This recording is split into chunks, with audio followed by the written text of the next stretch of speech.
என் அன்பான சாய் சொந்தங்கள் அனைவருக்கும் வணக்கம். மீண்டும் உங்களை சந்திப்பதில் மிகுந்த மகிழ்ச்சி அடைகிறேன்.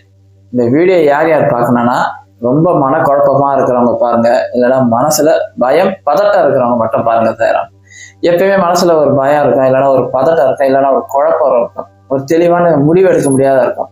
அவங்க மட்டுமே இந்த வீடியோவை பாருங்க, அவங்களுக்கான விஷயம்தான். ஏன்னா ஒரு சாய் சகோதரர் எனக்கு ஒரு ஃபோன் பண்ணார். சாய்னா எப்பயுமே எனக்கு எந்த முடிவு எடுக்க தெரியல, அதனாலே வாழ்க்கையில பல பிரச்சனைகளை நான் சந்திக்க வேண்டியிருக்கு, மன குழப்பமாவே இருக்கு, எதை நினைச்சாலும் குழப்பமா இருக்கு, ஒரு சிந்தனையே எனக்கு சரியா இருக்க மாட்டுது.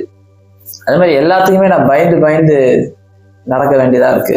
ஒரு தெளிவான முடிவு எடுக்க முடியல, நான் என்னதான் பண்றது அப்படின்னு சொல்லி எனக்கு சாய் சகோதரர் ஃபோன் பண்ணாரு. அவருக்கு நான் சொன்ன ஒரு சில விஷயங்கள் நான் உங்களோட பகிர்ந்துக்கிறேன். எப்பயும் போல சாய்ராம், நம்மளுடைய ஸ்ரீ துவாரகமய ஆலயத்துல நாளைக்கு வியாழக்கிழமை சிறப்பு கூட்டு பிரார்த்தனை இருக்கு. உங்களுடைய பிரார்த்தனைகள் அனுப்பி வைங்க. அதே போல வருகின்ற ஜூலை 26 நம்மளுடைய குருஸ்தான் ஆலயம் திறப்பு விழா இருக்கு. 5ஆம் ஆண்டு துவக்க விழா ரெண்டுமே அன்னைக்கு 26 ஞாயிற்றுக்கிழமை காலையில நடக்குது. நீங்க எல்லாரும் வந்து இந்த விழாவை சிறப்பிக்கணும், அப்பாவோட ஆசீர்வாதத்தை பெற்றுக்கொள்ளணும். அதே மாதிரி இந்த குருஸ்தான் ஆலயத்துக்கு என்னால் முடிஞ்ச ஏதாவது உங்களுடைய பங்கு இருக்குன்னு நினைச்சீங்கன்னா கீழே ஒரு ஜிபே நம்பர் தரேன், அதுல உங்களால முடிஞ்சது பண்ணுங்க. ஏன்னா அன்னைக்கு அன்னதானம் இருக்கு, குருஸ்தான் வேலைகள்ல உங்களுடைய பங்கும் இருக்கணும்னு நினைக்கிறவங்க மட்டும் அது ஜிபே பண்ணுங்க. சாய்ராம் எல்லாரும் பிரார்த்தனை பண்ணுங்க, நல்லபடியா எல்லா ப்ரோக்ராமும் நடக்கணும்னு வேண்டிக்கங்க. சாய்ராம் வாங்க, குழப்பமா இருக்கிறவங்களுக்கு நாம என்ன பண்ணணும்? ஒரு பழமொழியா இருக்கு, தெளிந்த தண்ணியில தான் முகம் நல்லா தெரியும், கலங்கிய குட்டையில் முகம் தெரியாது. அதுதான் உண்மையும் கூட. நமக்கு ஒரு பிரச்சனை வந்தோம்னா நம்ம முதல்ல பயம் வருது, பதட்டம் வருது, நம்ம எப்படி தீர்த்துருவோமோ, இதுல இருந்து வெளியே வருவோம்ன்ற ஒரு பயம் மனிதனுக்கு வருவது இயற்கை. நம்ம நிறைய விஷயம் என்ன பண்ணுவோம்னா, நம்ம நண்பர்களுக்கு நிறைய அட்வைஸ் பண்ணுவோம். ஒரு பிரச்சனை நம்ம கிட்ட சொல்லும் போது நிறைய நண்பர்கள் அட்வைஸ் பண்ணுவோம். ஆனா அந்த பிரச்சனை நமக்கு வரும்போது ஒரு குழப்பம் வந்துடுது, இப்படி வரக்கூடாது. ஒரு கதையா உங்களுக்கு சொன்னோன்னா இன்னும் நல்லா புரியும். ஒரு பெரிய ராஜா இருப்பாரு. ராஜா என்ன பண்ணாரு, அந்த அரண்மனையில கஜானாவோட பெரிய பூட்டு இருக்கும்.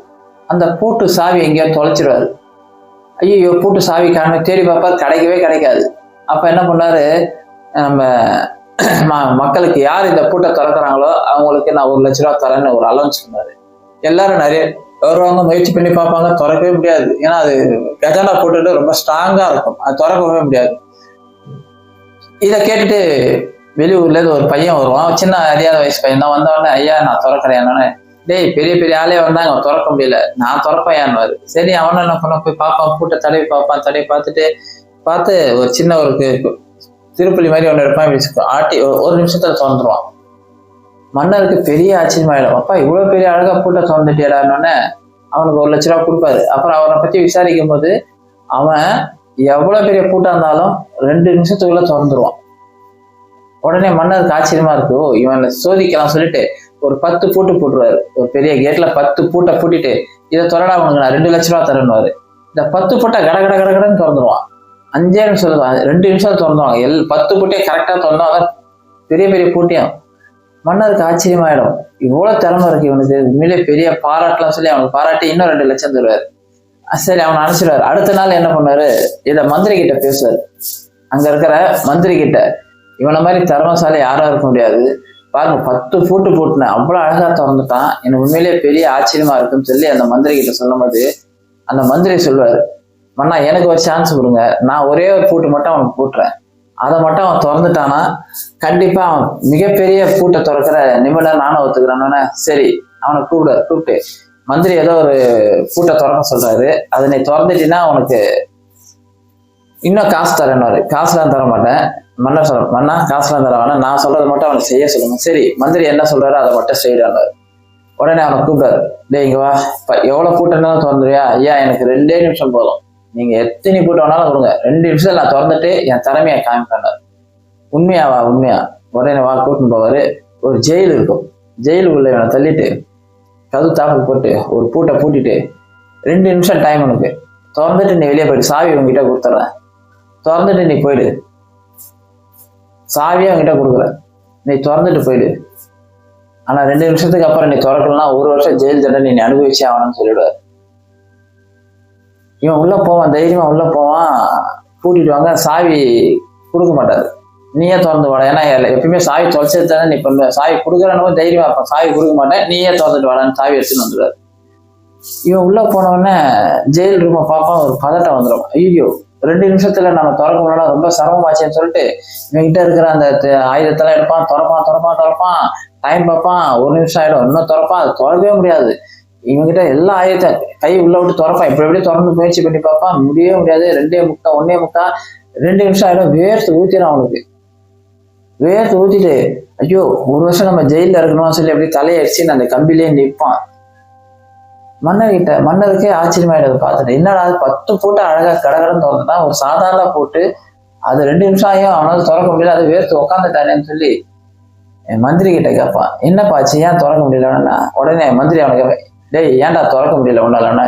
ஐயா தெரியலையா, எனக்கு பதட்டமா, ஐயா தெரியலையா, உண்மையிலேயே நான் எவ்வளவு பூட்டை திறந்து இருக்கிறேன், ஆனா இப்ப இந்த ஒரு பூட்டை என்னால திறக்கவே முடியாது, ஏன் எனக்கு உண்மையிலே தெரியல, என்னை தயவு செஞ்சு விட்டுடுங்க, நான் தெரியாம வந்துட்டேன், என்னை தயவு செஞ்சு விட்டுடுங்க, இந்த ஜெயில் தண்டெல்லாம் வேண்டாம் அப்படின்னு சொல்லுவோம்.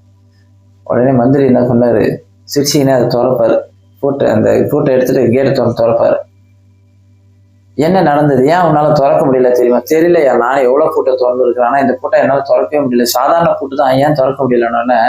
அப்ப மந்திரி ஒரு விஷயத்த சொல்றாரு, டேய் நான் உள்ள தள்ளி பூட்டை அழுத்தி பூட்டலை, சும்மா வச்சேன், நான் பூட்டவே இல்லை, பூட்டி இருந்தாதனால அதை நீ திறக்க முடியும், பூட்டாத பூட்டை நீ திறக்க முயற்சி பண்ணா எங்க திறக்காது. மன்னருக்கு பெரிய ஆச்சரியம், பூட்டலையா நீ? நான் உண்மையில மன்னா நான் பூட்டலை, ஏன் அவனால திறக்க முடியல? முன்னெல்லாம் 10 பூட்டெல்லாம் திறந்தானேன்னு. அப்ப மந்திரி சொல்லாரு, இந்த 10 பூட்டு திறக்கும் போது அந்த 10 பூட்டை திறக்கலனால அவனுக்கு எந்த ஆபத்தும் இல்லை, எந்த பிரச்சனையும் இல்லை. ஒண்ணு அது திறக்கலன்னா பணம் கிடைக்க போறதில்ல, அவன் போயிட போறான். அதனால அவன் மனசு எந்த ஒரு கவலையும் இல்லாம அந்த பூட்டை திறக்கிறதுலயே அவனுக்கு நோக்கம் இருந்தது. ஆனா இப்ப நான் வச்ச டெஸ்ட் அவனுக்கு திறக்கலன்னா 1 வருஷம் ஜெயில் தண்டனை, அதை ஜெயில் உள்ளே போட்டவன அவன் பயந்துட்டான். அவன் மனசு ஒருநிலைப்படுத்தல.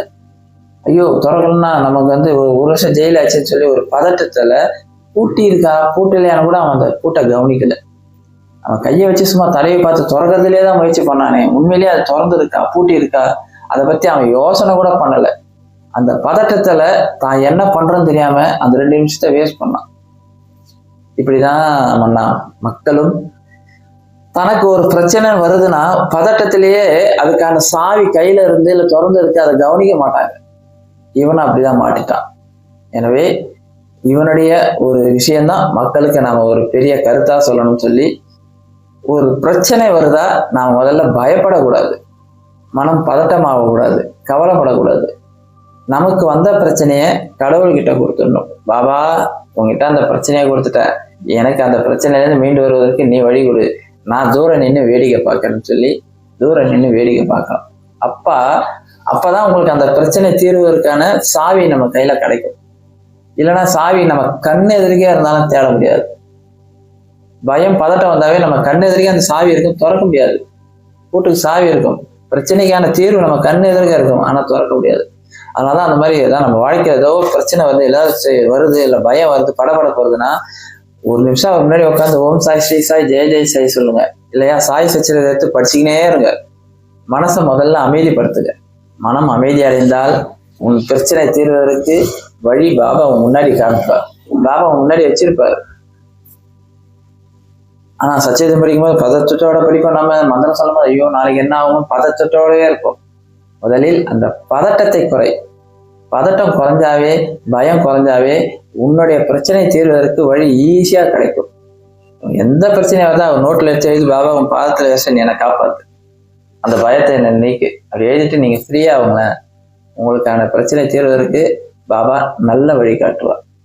எனவே பயம் பதட்டம் அதுதான் சொல்லுவாங்கல்ல, இந்த தைரியம் நம்ம எப்படி வரும்னா பாபா மேல முழு நம்பிக்கை இருக்கும்போது அந்த தைரியம் வரும்.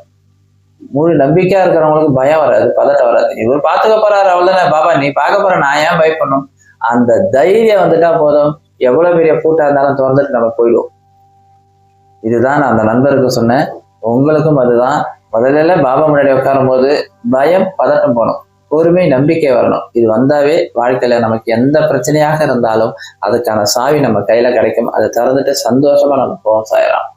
இந்த விஷயம் உங்க வாழ்க்கையிலே நடந்திருக்கலாம். இனி பயம் பதட்டம் இல்லாமல் வாழ்க்கை வாழ பாருங்கள். அப்பாவோட ஆசீர்வாதம் உங்களுக்கு எப்பயுமே கிடைக்கும். ஓம் சாய்ராம்.